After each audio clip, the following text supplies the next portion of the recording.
주의 베푸신 구원의 은총이 오늘 예배하는 저와 여러분들 가운데 함께 하시게 되기를 주의 이름으로 축복합니다. 가을이 되면 다 시인이 되는 것 같습니다. 바람만 불어도 왠지 가슴이 뭉클해지는 것 같고 뭔가 울림이 오는 것 같습니다. 낙엽만 떨어져도 낙엽이 떨어지는 소리가 들리는 것만 같습니다.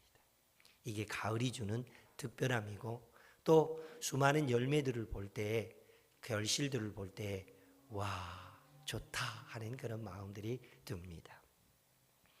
대부분의 열매들은 다 눈에 보이는 열매들입니다. 사과도 벼도 빨갛게 익은 고추도 그리고 동두천에 오니까 별나도 들깨를 많이 심더라고요.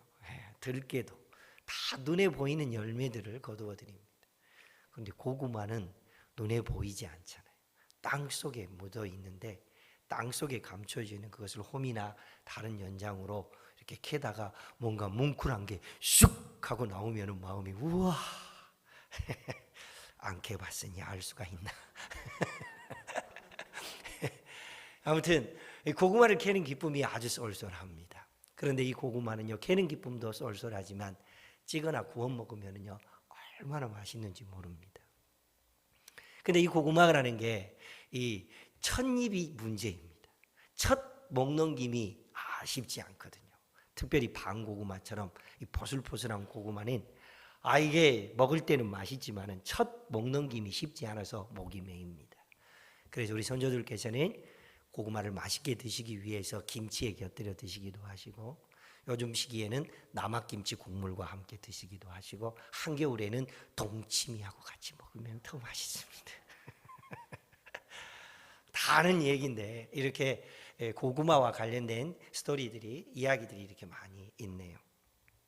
그런데 이 고구마를 먹는 것처럼 첫 먹는 김이 힘든 것처럼 답답한 일이 생기거나 누군가로부터 무슨 말을 들었는데 왠지 마음이 먹먹하거나 이럴 때 정말 힘듭니다. 그럴 때 그 답답함이나 먹먹함을 누군가 말 한마디로 누군가 나를 위로해 주는 그것들로 싹 해소해 주면은요 그때 요즘 현대인들은 동치미 그럽니까? 요즘 현대인들은 그런 상황이 되면은요 사이다 그렇게 말합니다. 그리고 거기에다가 아주 퍼펙트하게 모든 것들을 싹 해소해 준다라고 하는 의미를 담아서 요즘 현대인들은 핵사이다 그렇게 말합니다. 그래서 먹먹한 인생들, 답답한 마음들, 뭔가 인생의 장벽에 턱 걸려서 아무런 희망이 없이 살아가고 있는 것 같은 그때에 마음을 후련하게 해주는 것. 그래서 사이다 한 병 이렇게 마셨을 때 청량감 때문에 속이 후련하는 것처럼 그런 일이 생겼을 때 우리는 사이다 그렇게 말하는데 핵사이다 그렇게 말합니다. 옆에 있는 분을 바라보면서 그냥 괜히 기분 좋으니까 한번 하죠. 사이다 시작. 뭐 사이다 했는데 왜 웃지? 아무튼 마음속에 뭔가 이렇게 먹먹하고 답답한 일들을 좀 해소해낼 수 있는 그래서 하나님이 주시는 위로를 경험할 수 있는 저와 여러분이 되었으면 좋겠습니다. 바울과 바나바 쉽지 않은 1차 전도 여행이었습니다. 한 번도 해보지 않는 어느 누구도 해본 적이 없는 그 일을 해냈고 또 갈라디아 지방이라고 하는 그 핵심 지역에 가서 복음을 전하고 와서 시리아 안디옥에서 잠시 머물러 있는데 이 갈라디아 지방에서 들려오는 소식이 은혜 넘쳤다, 삶의 변화가 있었다, 교회가 부흥했다 이런 소리가 들리면 좋겠는데 교회가 곤란해진 이야기를 들은 거죠. 그래서 그들을 위로하기 위해서 아무리 어려운 일이 있을지라도 복음을 끝까지 붙드십시오. 그리고 성령의 이끄심을 따라가십시오 라고 이렇게 편지를 보냈더니 그들에게 있었던 어려운 문제들이 다 이렇게 진정되어졌고 그 편안함이 왔습니다.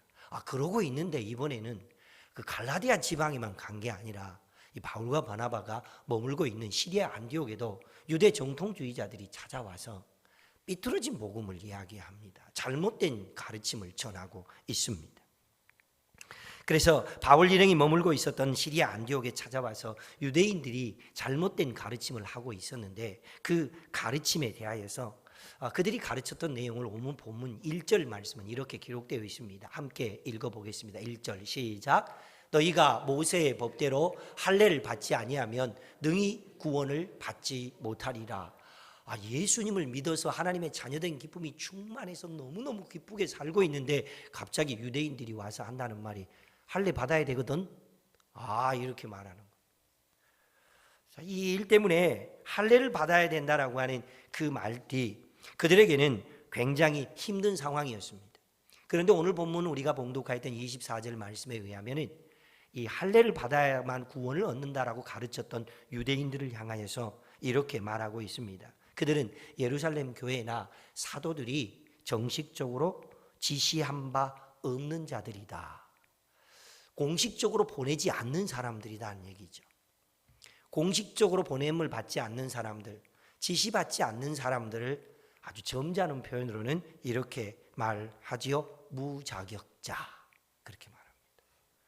근데 조금 격한 말로는 이렇게 말하죠. 짝퉁 아이가, 이렇게 말해요. 짝퉁들이에요, 짝퉁들. 무자격자들이 가서 잘못된 가르침을 가지고 교회에 전하다 보니까 그 일 때문에 교회가 굉장히 곤란해졌습니다. 당시 상황에 의하면은 다툼과 변론이 있었다. 그들이 말이 옳은 것 같거든요. 그랬더니 다른 사람들은 무슨 소리야 하면서 서로 변론하고 다툼이 있게 되는 이런 안타까운 일들이 있었습니다. 그걸로만 끝날 줄 알았더니 24절에 아주 곤란한 일이 생겼네요. 두 번째, 함께 있습니다. 성도들이 괴로워했고 마음에 혼란이 있었다. 이 일 때문에 다툼이 있거나 변론이 있는 것으로만 끝나지 않고 괴로움이 있었고 마음에 혼란까지 찾아왔습니다. 이런 일들이 교회 안에서 있게 되면 얼마나 안타까울까요? 안디옥 교회에는 그동안 우리가 앞서 살펴본 대로 안디옥 교회만 가지고 있는 아주 독특함이 있었습니다. 그 독특함은 어떤 중요한 일을 결정해야 될 때, 사람을 세울 때, 이럴 때마다 안디옥 교회는요, 금식하며 기도했습니다. 이게 안디옥 교회가 가지고 있는 독특함입니다. 교회 일꾼을 세울 때, 바나바와 바울을 선교지로 파송할 때 금식하며 기도해서 그 일을 해냈습니다. 그렇게 살아갔던 모습은 시대를 초월하고 역사를 초월해서 모든 교회와 성도들에게 굉장히 본이 되는 모습입니다. 그것도 혼자 금식하고 혼자 기도한 게 아니라 교회가 함께 금식하고 교회가 함께 연합하여 기도할 때에 하나님의 놀라운 일들이 나타난 것을 볼 수 있습니다. 지금 그러면 무자격자들이 와서 잘못된 복음을 가르치고 전하고 있었을 때 그것이 변론거리가 되고 다툼거리가 되고 괴로움거리가 되고 혼란 상황이 될 때 어떻게 이겨냈을까요? 이번에도 역시 안디옥 교회는 바울과 바나바 그리고 몇몇 사람을 예루살렘 교회와 사도들과 장로들이 있는 곳으로 사람을 보냈습니다. 보낼 때 어떻게 했을까요? 네? 그때도 금식하며 기도했지 않겠습니까? 할렐루야. 이것이 하나님이 기뻐하는 안디옥 교회의 모습이었습니다. 사랑하는 성도 여러분, 문제가 생기거나 혹은 어려운 일이 생기면 기도해야 된다는 것, 이건 정답으로 다 알고 있는 얘기입니다. 진짜로 그렇게 하시나요? 진짜로 그렇게 사나요? 안타깝고 애석한 일들은요, 어려운 문제가 생기거나 괴로운 일이 생기면 이상하게 한강다리를 올라가는 사람들이 있더라고요. OECD 국가 중에 우리나라가 자살률이 가장 높은 나라 중에 한 나라라고 합니다. 별로 좋지 않는 것을 왜 그렇게 1등 하려고 애를 쓰는지 모르겠습니다. 아시안게임이나 올림픽 가서 금메달 따는 것이나 좀 잘했으면 좋겠는데 안타깝게도 왜 괴로운 일이 생기거나 혼란이 생기거나 힘들고 어려운 문제가 생기면 한강다리를 올라가는 사람이 그렇게 많은지 모르겠습니다. 모쪼록 우리 모두 하나님이 주시는 위로와 능력을 힘입고 살아갈 수 있게 되기를 주의 이름으로 축복합니다. 어려운 일이 생기면 기도해야 되는 거 다 알지요. 우리가 1년을 살면 365일을 삽니다. 단 하루라도 걱정이나 염려 없이 사는 날이 있나요? 단 하루라도 마음의 혼란이나 괴로움 없이 사는 날이 있나요? 겉으로야 아닌 것처럼 살지만 속으로는 모두 다 어려움이 있고 혼란이 있고 괴로움이 있고 힘든 일들이 많이 있습니다. 말을 안 해서 그렇지. 그래서 우리가 인생을 살면서 수많은 근심, 염려, 문제와 씨름을 하며 살아가는데 365일 내내 그렇게 살아가니까 그렇게 좀 살지 말라고 찬송가 공회에서 찬송가를 편집하면서 찬송가 365장을 무슨 제목으로 정했는 줄 아십니까? 우리가 오늘 응답 찬송으로 부를 찬송입니다만 마음속에 근심 있는 사람 주 예수 앞에 다 아뢰어라. 뭐 그분들이 그렇게 했는지 모릅니다. 그냥 제 생각입니다. 그래서 마음속에 근심이 있고 힘들고 어려운 일이 있을 때 주 예수 앞에 늘 아뢰며 살아가는 하나님의 사람들이 되시기를 주의 이름으로 축복합니다. 그것도 혼자만 하지 말고 할 수 있으면 내 손 잡아주고 나를 위해서 함께 기도해 줄 수 있는 사람들과 연합해서 그렇게 기도하며 살아가는 하나님의 사람들이 되었으면 좋겠습니다. 오늘 말씀 제목은 괴로움과 혼란이 있을 때 1차적으로는 기도해야겠지만은 그러나 교회 안에 괴로움과 혼란이 있을 때 공동체가 이런 어려운 일을 당할 때 어떻게 해야 될까요? 안디옥 교회와 성도들 그리고 바울과 바나바가 이 괴로움을 이 혼란을 이겨냈던 모습 그것을 우리는 오늘 성경을 통해서 보게 됩니다. 실제로 우리가 살다가 내가 느끼고 있는 괴로움이나 혼란은 내 안에서 일어나고 있는 일들이지만은 실제로 그 일들은 모두 다 밖에서의 어떤 원인들이 나를 그렇게 괴롭게 하고 힘들게 하지 않습니까? 지금 우리는 바울 따라잡기라고 하는 큰 주제를 가지고 오늘로 14번째 말씀을 듣고 있습니다. 바울 그리고 사울과 장로들 그리고 괴로움과 혼란으로 힘들어하고 있었던 안디옥 교회 성도들은 과연 그 괴로움을 그 혼란을 어떻게 극복해낼 수 있었을까요? 그렇죠. 우리가 인생을 살아가면서 늘 풀리지 않는 것은 바로 하우의 문제입니다. 어떻게 해야 되죠?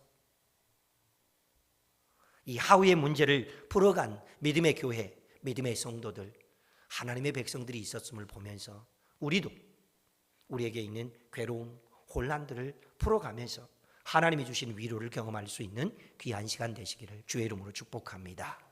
안디옥 교회와 바울과 그리고 그 성도들은 괴로움과 혼란을 이렇게 이겨냈습니다. 첫 번째, 다 같이 읽습니다. 시작. 공의회에 요청했다.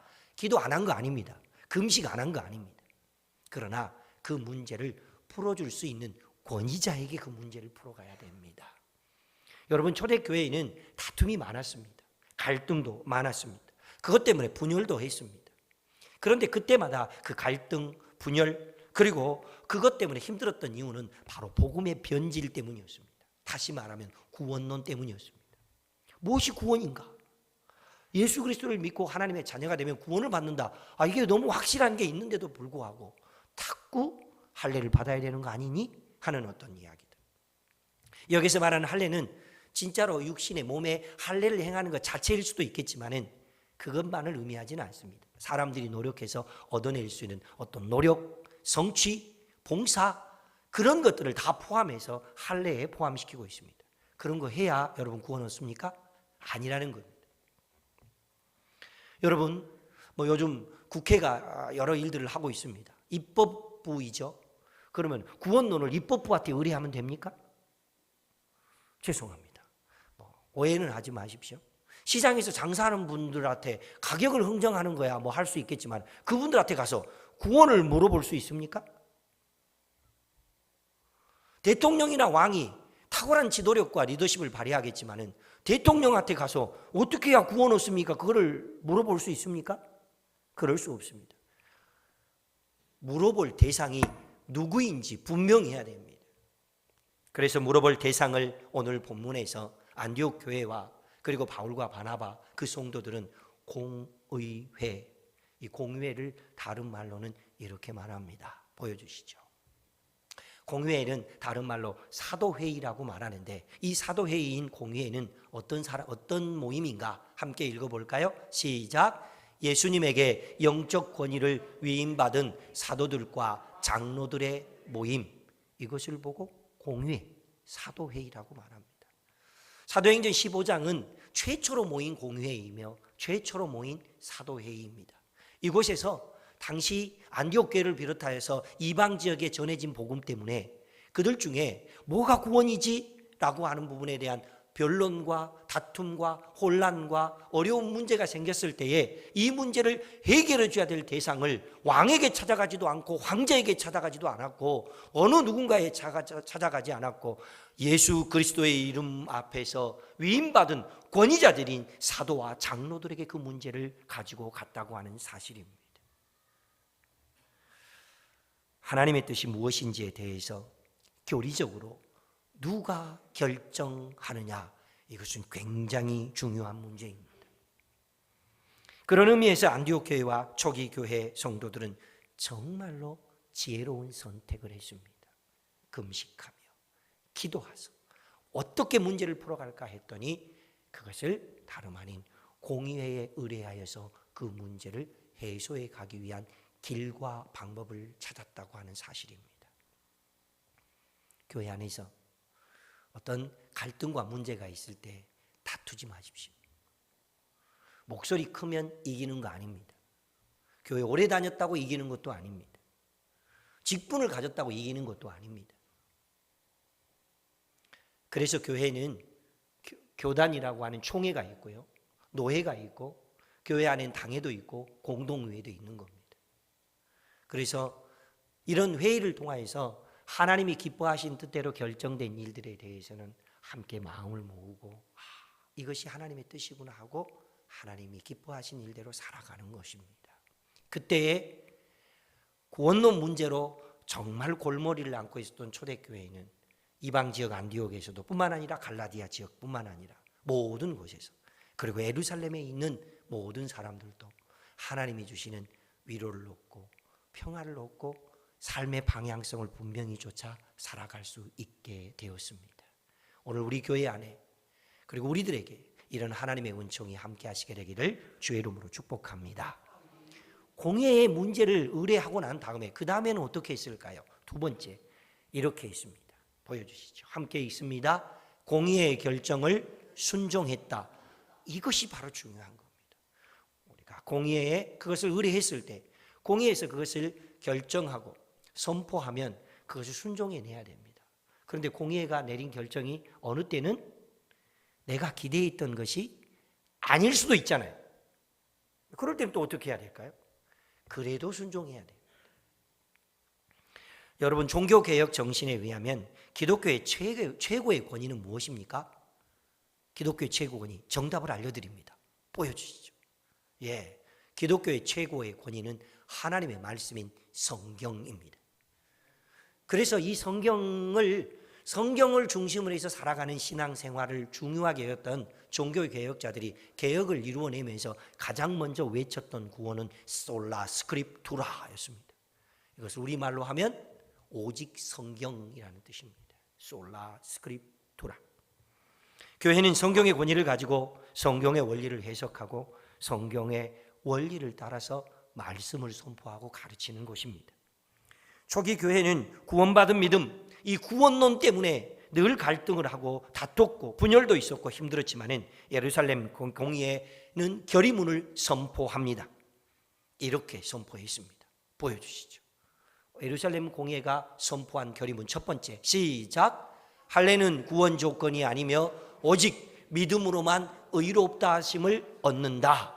다시 말하면 믿음으로만 구원을 얻는다, 이 얘기이죠. 베드로 사도는 이 상황을 오늘 본문 11절에서 이렇게 말하고 있습니다. 그러나 우리는 그들이 우리와 동일하게 주 예수의 은혜로 구원을 받는 줄을 믿노라. 아멘. 절대로 다른 어떤 것 아닙니다. 그러면서도 공의회는 이방인들은 할례를 받지 않아도 됩니다. 믿음으로 의롭게 되어 구원을 받았지만 이방 지역에 성행하고 있었던 문화와 전통 중에 복음에 거슬리는 잘못된 것은 하지 않아야 됩니다 하면서 4가지 것을 금하고 있는 금지 조항을 말해주고 있습니다. 그 금지 조항 이것입니다. 함께 읽습니다. 시작. 지켜야 할 것, 우상 제물, 피, 목매어 죽인 짐승의 고기를 먹지 말라, 음행하지 말라. 이방 지역에 살았던 사람들, 우리도 사실은 대한민국에서 살고 있지만은 아무리 어렸을 때부터 모태신앙이어도요, 우리에게 익숙한 몇 가지가 있습니다. 그것은 바로 유교의 문화와 불교의 문화가 우리 생활 속에 그냥 저절로 스며들어 있는 것들이 있는 거죠. 그것처럼 이방 지역에 살고 있었던 그들이 예수님을 믿었지만은 여전히 이방 풍습과 이방 지역에 있었던 문화와 전통에 익숙해 있는 것들이 몇 가지가 있었는데, 그 중에 우상 제물에 바쳐진 음식을 먹는 것, 피를 피채 먹는 것, 혹은 목매어 죽인 짐승의 고기를 먹는 것, 혹은 당시에 음행을 하는 것도 그것 자체가 종교 의식으로 아주 일상화되어 있었기 때문에 그들 생활에서는 익숙한 것들이었습니다. 그래서 사도회의에서는 그러한 것들은 하지 말아야 된다라고 하는 금지 조항으로 지켜야 할 것들을 말해주고 있습니다. 공예는 믿음으로만 의롭다함을 얻는다라고 하는 말씀과 더불어 음식에 대한 규례와 성윤리에 대한 규례를 결정해서 말해주면서 오늘 본문에서는요, 구체적으로 이렇게 말하고 있습니다. 교회의 뜻은 성령의 뜻이다. 할렐루야. 따라해 봅니다. 교회의 뜻은 성령의 뜻이다. 여러분, 이것이 굉장히 중요합니다. 교회의 뜻이 곧 성령의 뜻임을 알고 하나님의 뜻을 이루어내라고 그렇게 결정하고 난 다음에 선포하고 그렇게 살라고 당부하고 있습니다. 그럼에도 불구하고 강경파 유대인들과 바리새인이면서 예수님을 영접했던 사람들 중에서는요, 그럼에도 불구하고 그래도 할례는 받아야 되는데 이렇게 말한 겁니다. 여러분 한번 따라해 볼까요? 저를 보시고 하십시오. 절대로 다른 사람 보지 마시고 따라 하셔야 됩니다. 저만 보시고 하셔야 됩니다. 참 바뀌지 않은 게 인간입니다. 시작. 옆 사람 절대로 보면 이상한 상황이 되니까 보지 말고 하시고, 한 번 더 합니다. 참 바뀌지 않는 게 인간입니다. 근데 정말 그럴까요? 진리와 복음에 대해서는 바뀌지 않는데요, 잘못된 것과 거짓된 문화에 대해서는요, 어쩌면 그렇게 잘도 따라하는지 모릅니다. 누가 가르치도 않은데도 어쩌면 그렇게 잘하는지 모릅니다. 왜? 진리와 복음에 대해서는 바뀌지 않고 잘 움직이지 않는 사람들, 거짓과 비진리에 대해서는, 잘못된 문화에 대해서는 어찌 그렇게 잘도 융합되어지고 잘도 따라가는지 모르겠습니다. 우리가 왜 기도하며 살아야 하는지, 왜 우리가 공의의 어려운 문제를 의탁하고 의뢰해야 되는지, 그리고 공의에서 결정한 일들을 왜 우리가 순종해야 되는지를 너무 분명하게 알려주고 있습니다. 모쪼록 사랑하는 성도 여러분, 잘 바뀌지 않은 게 인간이지만 나는 진리와 복음에 대해서만큼은 늘 스폰지처럼 흡수하는 사람이 되기를 원합니다라는 소망을 품고 살 수 있기를 주의 이름으로 축복합니다. 한편 공의회는 결의된 내용을 전달할 사람으로 유다와 실라를 세워서 보냈는데, 그 세우는 과정 속에 만장일치로 세웠다라고 하는 말이 있습니다. 그리고 이방인으로서 예수님을 영접하고 하나님의 자녀가 된 안디옥 교회 성도들에게 편지를 전해서 가서 가르치기도 하고 일켜 주어라 그렇게 말해서 보냄을 받아 갑니다. 사도들로부터 보내온 편지를 읽은 안디옥 교회 성도들의 반응 어떤 것이었습니까? 31절 이렇게 기록되어 있습니다. 다 같이 읽습니다. 시작. 읽고 그 위로한 말을 기뻐하더라. 너무너무 기뻤다는 얘기 같죠? 이것을 세번역에서는 이렇게 기록되어 있습니다. 그 권면을 기쁘게 받아들였다. 무슨 얘기입니까? 문제가 있었습니다. 괴로움이 있었습니다. 혼란이 있었습니다. 금식하고 기도에 있어 사람을 예루살렘으로 보냈습니다. 우리 같으면은 동영상으로 회의 상황을 다 볼 수 있었을 텐데 볼 수 없습니다. 어떻게 됐냐고 물어보기 위해서 전화하면 됐을 텐데 전화도 할 수 없습니다. 보내놓고 언제 온다는 기약도 없습니다. 올 때까지 무작정 기다려야 됩니다. 그렇게 기도하고 그렇게 기다리고 있었을 때 뭐 했을까요? 그들은 이번에도 금식하며 또 기도했습니다. 그리고 와서 그들이 이것이 사도회의를 통하여서 공회를 통하여서 하나님의 진리와 구원론을 제대로 알려주고 있는 회의의 결정문입니다 하고 읽어주니까 그들 마음속에 고구마 먹은 것처럼 답답한 채 기다리고 있었던 그들이 사도들이 결정한 회의문을 읽어주니까 마음속에 어떻게 됐다고요? 사이다 이렇게 됐다니까요. 하나님의 위로가 그 안디옥 교회와 공동체에게 그 사람들의 먹먹한 마음, 답답한 마음을 시원하게 해소해 주어서 하나님의 뜻을 이루어내게 해 주셨습니다. 안디옥 교회 성도들은 괴로움과 혼란 상황이 있을 때 금식하며 기도했습니다. 공예의 그 문제를 해결해 달라고 요청했습니다. 교회는 성령의 뜻에 따라 결정하고 또 선포했습니다. 어떤 사람들은 교회가 결정하고 선포했음에도 불구하고 그 결정을 따르지 않거나 거부한 사람들도 있었습니다. 그렇지만 안디옥 교회 성도들은 기쁘게 받았습니다. 막 얼굴에 막 기쁨이 넘쳤다 그런 이야기도 될 수 있겠지만은 정작 이 본문 속에 담겨 있는 내용은요, 그들이 그 약속을 구원론의 확실한 복음으로 붙잡고 온전히 그렇게 믿음으로 살았더라, 이 얘기가 담겨 있습니다. 다시 말하면 공의의 결정을 순종하는 하나님의 사람들이었다, 그것도 온전히 순종하는 사람이었다 하는 것을 알려주고 있습니다. 말씀을 순종하는 삶, 다 아는 얘기죠. 그러나 말씀을 순종하는 삶이 어떤 것인지 이미 제가 지난 4월 달에 강화도에 있는 기독교 박물관을 다녀와서 홍익교회에 있었던 종순일 전도사님과 관련된 이야기를 말씀드린 적이 있습니다. 여름에 우리 청소년들과 함께 다시 그것을 방문했는데 그쪽에 가이드들이 많은 이야기들 중에 종순일 선교사님과 홍익교회와 관련된 이야기를 또 중요하게 강조하고 있는 것도 들었습니다. 이 사람이 예수님을 영접하고 난 다음에 성경을 읽기 시작했는데 성경을 읽었는데 마태복음 18장을 읽었습니다. 마태복음 18장에 기록되어 있는 내용은 1만 달란트 빚진 자와 100데나리온 빚진 자와 관련된 이야기가 담겨 있습니다. 큰 빚을 졌던 사람이 주인과 왕으로부터 자기 빚을 탕감받았는데 자기에게 작은 빚진 100데나리온 빚진 자를 용서하지 못하고 탕감해주지 않아서 굉장히 곤란한 일을 겪었던 이야기입니다. 이 말씀을 읽고 난 다음에 이 종순일이라고 하는 사람은 마음속에 엄청난 부담감을 안기 시작했습니다. 그리고는 당시에 동네에서 최고의 부자였고 수많은 땅을 가지고 있었고 많은 소작농들을 거느리고 있었던 이 사람이 많은 사람들에게 이렇게 중군기가 되면은 쌀이나 이런 것을 주기도 하고 빚을 받는 그런 사람이었습니다. 동네 사람들을 다 불러 모았습니다. 내가 마태복음 18장이라고 하는 성경 말씀을 읽었는데 1만 달란트 빚진 자가 100데나리온 빚진 자를 용서하지 못해서 왕과 주인에게 곤란한 일을 겪었던 이야기를 들었습니다. 이제 제가 여러분들의 모든 빚을 다 탕감해 주겠습니다. 사람들이 어떻게 했을까요? 진짜일까? 뭐야 저 사람 왜 저래? 뭐 잘못 먹었나? 하면서 술렁술렁 거렸습니다.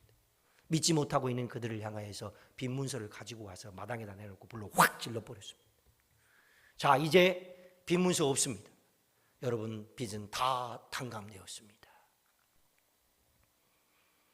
그 일 때문에 당시에 빚을 졌던 사람들뿐만 아니라 동네 모든 사람들이 예수를 믿는다는 것은 바로 저런 거구나 하고 마음의 감동을 받아서 홍익교회를 통하여서 그분이 전도사가 되어 강화도에 어두운 그 강화도 땅에 빛을 밝히는 등불의 역할을 감당해냈습니다.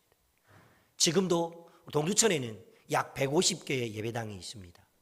그런데 강화도에는 현재 220개의 교회가 있습니다. 한 사람이 복음의 등불을 밝히는 빛이 되고 등불이 되었기 때문에 그 일 때문에 놀라운 일들이 있었습니다. 동두천 땅 이곳에 가장 먼저 장로교 십자가를 걸고 하나님의 교회를 이루었던 우리 안흥교회가 이곳에서 주님이 기뻐하시는 등불의 역할을 감당했습니다. 등불이 빛을 잘 발하고 있나요? 꺼지지 않는 등불이 되기 위해서 저와 여러분들이 계속해서 등불을 밝혀낼 수 있는 하나님의 성도, 하나님의 교회로 살아갈 수 있게 되기를 주의 이름으로 축복합니다. 그것이 말씀을 순종하는 사람들의 모습이고 공의에 의뢰하고 공예가 결정하고 선포하는 것을 온전히 순종하면서 말씀을 담아내는 사람들에게만 나타날 수 있었던 영적인 비결이었고, 담아낸 말씀이 세상에 녹여질 때 세상에 희망을 주는 성도로, 세상에 희망을 주는 교회로 우리 교회가 바로 서게 될 줄로 믿습니다. 바울을 따라가는 그 길이 비록 힘들고 어려운 길이라 할지라도 주를 기쁘시게 하는 귀한 일을 끝까지 경주할 수 있는 우리 교회와 믿음의 성도들 되시기를 주의 이름으로 축복합니다. 주신 약속의 말씀을 붙들고 함께 기도합니다. 하나님, 제가 우리 가문의 등불이 되게 해 주십시오. 제가 우리 교회의 등불이 되게 하시고, 우리 교회가 우리 동두천 지역의 등불이 되게 하시고, 우리 교회가 후원하고 있는 모든 교회와 선교지들이 그곳 곳곳마다에서 어둠을 밝히는 등불들이 되게 해 주십시오라고 자신과 가문과 교회와 선교지를 위해서 다시 한번 주의 이름을 간절히 부르며 기도하며 나아가겠습니다. 주여!